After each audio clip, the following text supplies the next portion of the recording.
so. Oh, there we go. That took a minute to go live, I think. It did. It took a minute. Yeah. I was coughing. Craig was making fun of me because I was doing my asthma cough. I think we're live right now. We are. See the little red light? Yeah, and? Okay. Hey, everyone. Nicole and Craig here. Hey, everybody. I think we're going to do a little bit of a different format today than we normally do. We're not going to changing it up. We're not going to do top 5, but we are going to talk about closing costs and prepaids and kind of what the difference is. And who pays them. That's true. Yeah. Mm-hmm. And first thing is a disclaimer. Yes. Everything is negotiable on a purchase agreement. You know, it's really an agreement between the buyer and the seller. So yep. Everything's negotiable. We're just going to basically tell you what's kind of typical in our marketplace. Yes. Right? Is that good? Yeah, you like I think that? so. Yeah. She likes it. Yeah. All right. Moving on. Closing costs. Okay. A lot of people lump this into one blanket term, closing costs, but there's kind of three different variations. You got closing costs, which are fees that people are going to pay. Then you have prepaids, which are basically just the buyer's going to pay those. And then you also may have seller concessions. So those are three different things that we're going to break down each single one separately. And I'm going to do some hand signals, because I'm not doing the top 5 today. So that's going to drive me crazy. So kick us off, Nicole. Closing costs. Well, like Craig said, I think typical as realtors, we always say closing costs, and we mean closing costs, prepaids, and concessions. So you guys have to be cognizant of when you're talking to... Cognizant, I like that word. Sorry. It's a big one. You have to be, when you're talking to a lender that you don't typically work with and you say closing costs, and they come back with like $2,500 for a $200,000 house. You and I both know that's not going to cover everything, and you need to kind of break it down to the lender. What does that include? And does it include their prepaids too, right? So closing costs typically are your loan origination fees, appraisal, title insurance, your closing fee for title, processing fees, recording fees, all those little tchotchke fees, and then commission. So who pays what, Craig? Well, pretty much it's all negotiable. And I think one big misconception too with closing costs. Hey, Nicole. Would be, let's see, like, especially with first-time home buyers, I see this a lot. Like, if they'll say, I want to buy this house, but I want the seller to pay all my closing costs. They don't understand, a lot of times, you really need to define that number, because if you don't, I mean, it's like a blank check for the buyer you could add discount points in there on your mortgage. You could do all kinds of stuff. So we always have to define that number, because if I'm working with a seller, I'm the listing agent, and I get an offer that says, you know, full price, seller to pay all the closing costs. Unfortunately, I have to counter that, or I have to recommend to my seller that they counter the offer and limit that closing cost to 3% or whatever the case may be. Yeah, and you want to make sure you have a conversation with the lender, because the buyer really isn't going to understand most of the time what that entails. So you're going to get those numbers from the lender. Sometimes they'll say 3% of purchase price. Sellers, in my opinion, like to see it as a dollar amount, not a percentage. I think it works better when you're offering and whatnot. It's easier to calculate too. You just don't have to do that step. But I think the loan origination, appraisal, title insurance, part of the closing fee at title, processing fees and recording fees, most of those are buyers. And then the commission is normally a seller closing cost. Yeah, typically. The seller's going to pay that commission. Yep. The seller's going to pay a portion for closing at the title company, unless you're in a different state like Illinois, where you'll have an attorney fee. But in Indiana, we typically don't have that fee. Yeah. What do you think? Should we move into prepaids, do you think? Sure. Okay. Prepaids are basically just strictly buyer fees. What happens when you get that mortgage, you know, you might have taxes are due in May and November is when we get our tax bills. But the mortgage company is going to typically pay those for the buyer, unless they're paying cash or something like that. But anyway, those fees are going to be, some of them are going to be collected up front, and they're called prepaids. So I guess I was always taught on a purchase agreement, if I'm writing something like that, and I'm asking the seller for a concession, or my buyer is, if let's say they wanted $3,000 or $5,000 for closing costs, I would put /prepaids. I would do that, because then it's all encompassing, I guess. And I include miscellaneous expenses. So the way I write it is closing costs, prepaids, and miscellaneous expenses. So we can pick up some extra items like a transaction fee or something else that isn't typical in those. Excellent. Yeah. Excellent. So what are prepaids? We didn't talk about that. Oh, prepaids. Typically, we talked about the He fee. gave a spiel and then didn't say anything. I'm ready to move on to number 3. All right, prepaid. So basically, your insurance, your homeowner's insurance, is going to be considered a prepaid, and then also taxes would be probably the most common prepaid, I would say. So remember, as a buyer, they're going to pay their insurance a whole year up front, plus then they have to start their escrow. And typically, it's 3 months in their escrow, and then 3 months of taxes. Sometimes you'll see it 5 months or so if you have a lower. If you have a lower credit score buyer, they may take a little bit more on the escrow. And then also HOA dues. So the seller is going to pay up until closing, and then depending upon the HOA, they may require them to put so much money into their HOA, 1 month, 3 months, whatever it is, depending on how it's paid. I was going to say, hey Nicole, can you give me a bonus prepaid? And then you could have said HOA dues, but she blew it. She just went and just... He wrote it down on the paper. Just went and answered it. I gave her the... With this pen, by the way, I know we were making fun of him last week. By the way, that is like pearlized on the back. I didn't realize it. His phone case. She's making fun of my phone case again. This is what he's been doing to me. That feels great, doesn't it? Yeah. That's a pen. I love my new pen. Anyway, so it's a good pen. Yeah. Writes really awesome. Okay, so let's move on. Now that we're done with the Nicole part of the Craig and Nicole show. Whatever.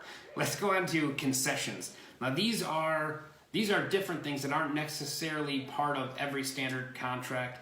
But it is common with the way the market has been that buyers are asking for closing cost assistance and things like that. With how low the interest rate has been over the last couple of years, it's great to kind of keep more money in your pocket and have the seller pay some of your closing costs within reason, of course. Yeah. But one would be if you just ask for a simple closing cost concession, like, hey, I want 3% for closing costs. Yeah. Right? Do you see that a lot? Yeah, I think sometimes you'll do a seller credit too after you guys get to inspection. And say the seller and buyer can't decide over carpet or something, and the buyer's like, okay, fine, give me $1,000 credit, and we'll not stop talking about that repair. So that would also be considered a seller credit. Definitely, definitely. What else? Home warranty. Home warranty is another one. Remember, one of them can pay for it. You can split it. It just depends upon how you end up negotiating it. Okay, here's another big one too.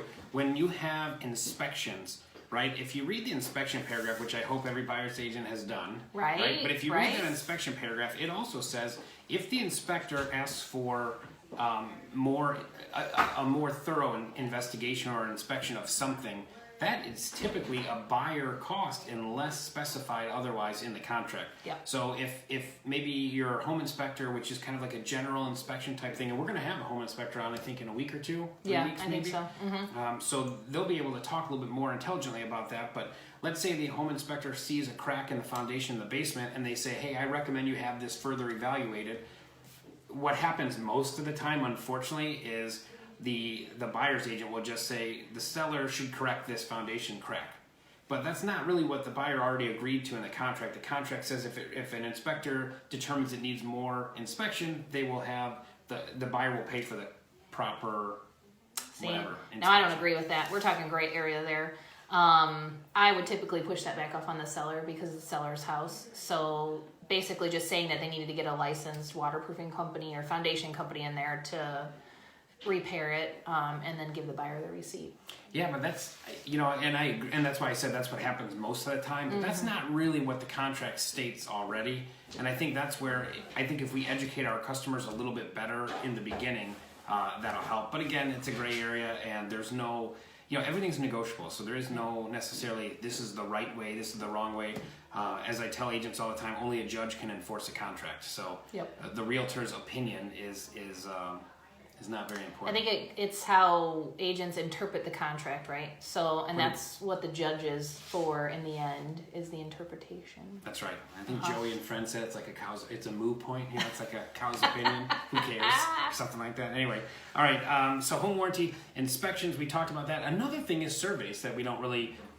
when even 10 years ago, most lenders would want a new survey or a survey within the last 10 years. Yeah. But I guess they've kind of gone away from that now, and surveys are more rare on regular like subdivision lots and subdivision homes and stuff like that. Right. But those are I would say the main examples of concessions, right? Yeah, I think so. Yep. All right, then we got 2 tips over here that, one, you got to be careful with doing certain things, especially when I've been predominantly a listing agent almost my entire career, and it's lucky him for all of you out there. Well, don't say that. I think most of us would love to be only listing agents all the time. Well, it's 60-40, Craig, 60-40. Oh, I was more like 90, I 90 know, 10. yeah, that must be nice. Well, we had buyers agents on the team that would take most of the buyers, Shout out to Jessica Kish on that one too, anyway. What's that? Because I always make fun of her. I'm like, oh, all your listings, oh my gosh. Because she knows everybody, so she has listings up the yin-yang. Anyway. All right, I don't know. All right. Well, she knows what I mean. We'll just move forward on this one. But a couple things, let's see, what was I lost my train of thought, Hanson. Oh gosh.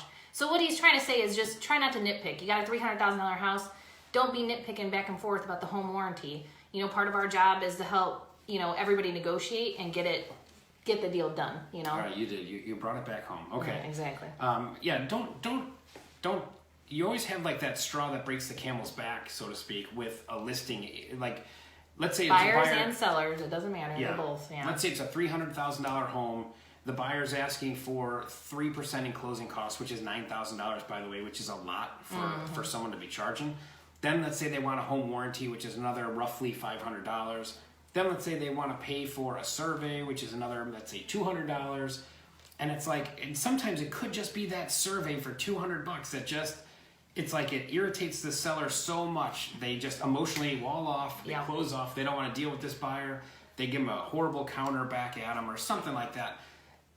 Sometimes it's weird. Another thing I would say is the weirdest thing when you represent a seller. Let's say that same $300,000 house, and let's say they're putting like 50% down. The buyer's putting $150,000 down, but then they ask for like $3,000 in closing costs.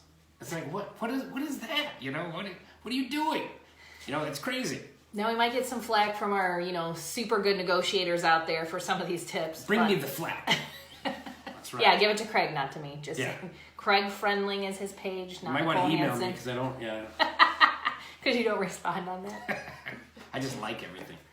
So all right. I know that was out of the norm for typical what we do with the top 5, but we kind of thought it was a little important, especially for some of the newer agents out there, to understand what the difference between closing costs, prepaids, and concessions are.